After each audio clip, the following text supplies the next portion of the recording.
आज के moral story में सुनते हैं सोच का नतीजा। बहुत पुरानी बात है। किसी राज्य में एक राजा हुआ करता था। राजा ने एक बार अपने राज्य के लोगों की परीक्षा लेनी चाहिए। एक दिन उसने क्या किया कि सुबह सुबह जाकर रास्ते में एक बड़ा सा पत्थर रखवा दिया। अब तो सड़क से जो भी निकलता उसे बड़ी परेशानी हो रही थी। कोई भी उस पत्थर को हटाने की कोशिश नहीं कर रहा था। राजा जब ये सब छुप कर देख रहा था, कुछ देर बाद उसके राज्य के मंत्री और अन्य बड़े धनी लोग वहाँ आए, लेकिन किसी ने भी पत्थर उठाने की कोशिश नहीं की, बल्कि सभी राजा को ही गालियाँ दे रहे थे कि रास्ते में इतना बड़ा पत्थर पड़ा है, पर राजा इसे हटवा क्यों नहीं रहा है। कुछ देर बाद वहाँ एक गरीब किसान आया, जिसके सर पे बड़ा सा सब्जी का गट्टा रखा हुआ था। जब वो पत्थर से गुजरा तो उसे वजन की वजह से काफ़ी परेशानी हो रही थी। उसने अपने सर से सब्जी का गट्टा उतारा और पत्थर को पूरी ताकत से हटाने में जुट गया।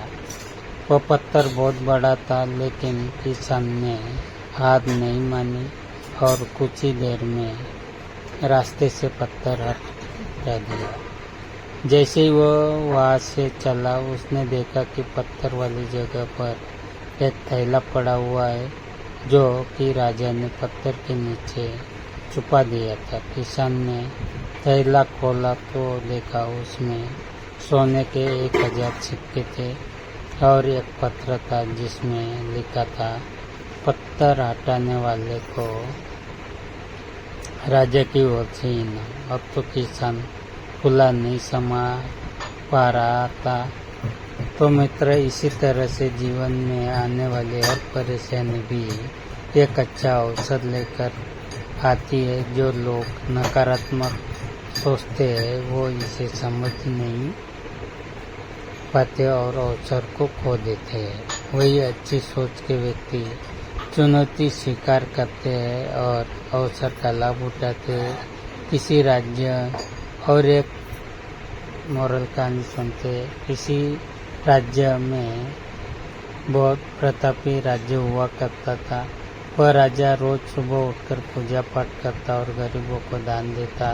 अपने इस उदार व्यवहार और दया की भावना की वजह से राजा पूरी जनता में बहुत प्रिय हो गया था।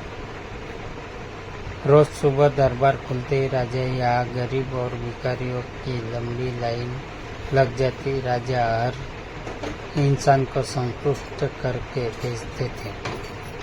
किशन और गोपाल नाम के 2 गरीब भिखारी रोज राजा के यहाँ दान लेने आते। राजा जब किसान को दान देता तो किसान राजा की बहुत वाहवाही करता और राजा को दुआई देता। वही जब राजा गोपाल को दान देता तो वह एक ही बात बोलता, हे ईश्वर, तू बड़ा दयालु है, तूने मुझे इतना सब कुछ दिया। राजा को उसकी बात थोड़ी बुरी लगती। राजा सोचता कि दान मैं देता हूँ और ये गुणगान उस ईश्वर का करता है। एक दिन राजकुमारी का जन्मदिन था। उस दिन राजा ने दिल खोलकर दान दिया। जब किशन और गोपाल का नंबर आया तो राजा ने पहले किशन को दान दिया और किशन राजा के गुणगान करने लगा। लेकिन राजा ने जैसे ही गोपाल को दान दिया, वह हाथ ऊपर उठा के बोला, हे ईश्वर, तू ही अन्नदाता है, आज तूने मुझे इतना दिया, इसके लिए प्रभु तुझे धन्यवाद देता हूँ। राजा को यह सुनकर बहुत गुस्सा आया। उसने कहा कि गोपाल, मैं रोज तुम्हें दान देता हूँ, फिर तुम मेरे बजाय ईश्वर का गुणगान क्यों करते हो।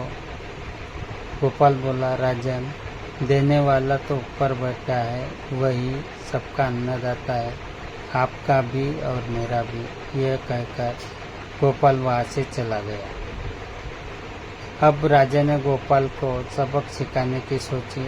अगले दिन जब किशन और गोपाल का नंबर आया तो किशन को दान दिया और कहा, किशन, मुझे गोपाल से कुछ बात करनी है, इसलिए तुम जाओ और गोपाल को यही छोड़ जाओ। और हाँ, तुम अपने पुराने रास्ते से मत जाना। आज तुमको राजमहल के किनारे से जाना है, जहाँ से सिर्फ मैं जाता हूँ। किशन खुशी खुशी दान लेकर चला गया। राजमहल के किनारे का रास्ता बड़ा ही शानदार और खुशबूदार था। संयोग से राजा ने उस रास्ते में एक चांदी के सिक्के से भरा घड़ा रखवा दिया था। लेकिन किशन आज अपनी मस्ती में मस्त था। वो सोच रहा था कि आज राजा की मुझ पर बड़ी कृपा हुई है, जो मुझको अपने राजमहल के रास्ते से गुजारा। यहाँ से तो मैं अगर आग बंद करके भी गुजरूं तो भी कोई परेशानी नहीं होगी। यही सोचकर किशन आंखें बंद करके रास्ते से गुजरा, इसलिए उसकी नज़र चांदी से भरे घड़े पर नहीं पड़ी। थोड़ी देर बाद राजा ने गोपाल को कहा, अब तुम जाओ, क्योंकि किशन अब जा चुका है, लेकिन तुमको भी उसी रास्ते से जाना है जिस रास्ते से किशन गया है। गोपाल धीमे कदमों से ईश्वर का धन्यवाद करते हुए आगे बढ़ा। अभी थोड़ी दूर गया होगा कि उसकी नज़र चांदी के सिक्के से भरे घड़े पर पड़ी। गोपाल घड़ा पाकर बड़ा खुश हुआ। उसने कहा, ईश्वर, तेरी मुझ पर बड़ी अनुकंपा है। तूने मुझे इतना धन दिया। और यह घड़ा लेकर घर चला गया। अगले दिन फिर से जब किशन और गोपाल का नंबर आया तो राजा को लगा कि किशन घड़ा ले जा चुका होगा, इसलिए उसने किशन से पूछा, क्यों किशन, कल का रास्ता कैसा रहा? राह में कुछ मिला कि नहीं? किशन ने कहा, महाराज, रास्ता इतना सुंदर था कि मैं तो आँख बंद करके घर चला गया, लेकिन कुछ मिला तो नहीं। फिर राजा ने गोपाल से पूछा तो उसने बताया कि राजा, कल मुझे चांदी के सिक्कों से भरा एक घड़ा मिला। ईश्वर ने मुझ पर बड़ी कृपा की। राजा किशन से बड़ा गुस्सा हुआ। उसने कहा कि आज तुझे मैं धन नहीं दूंगा, बल्कि एक तरबूज दूंगा।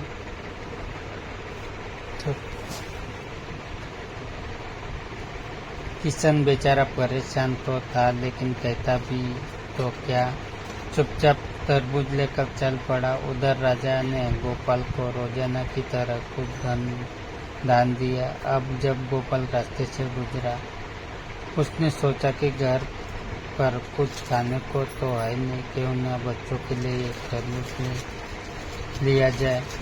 तो गोपाल फल बेचने वाले से तरबूज खरीद लाया। घर आकर गोपाल ने उस तरबूज को काटा तो देखा कि उसके अंदर से सोने के सिक्के भरे हुए हैं। गोपाल ये देखकर बड़ा प्रसन्न हुआ और ईश्वर का धन्यवाद देते हुए बोला, हे ईश्वर, आज तूने मेरी गरीबी दूर कर दी। तू बड़ा दयालु है, तू सबका अन्नदाता है। अगले दिन जब राजा दान दे रहा था तो उसने देखा कि केवल किशन अकेला ही आया है, गोपाल नहीं आया। उसने किशन से पूछा तो किशन ने बताया कि कल भगवान की कृपा से गोपाल को एक तरबूज मिला, जिसके अंदर सोने के सिक्के भरे हुए थे। वो गोपाल तो अब वह संपन्न इंसान हो चुका है। किशन की बात सुनकर राजा ने भी अपने हाथ आसमान की ओर उठाए और बोला, है ईश्वर, वाकई तू ये अन्नदाता है, मैं तो मात्र एक जरिया हूँ, तू ही सबका पालनहार है। राजा को अब सारी बात समझ आ चुकी थी।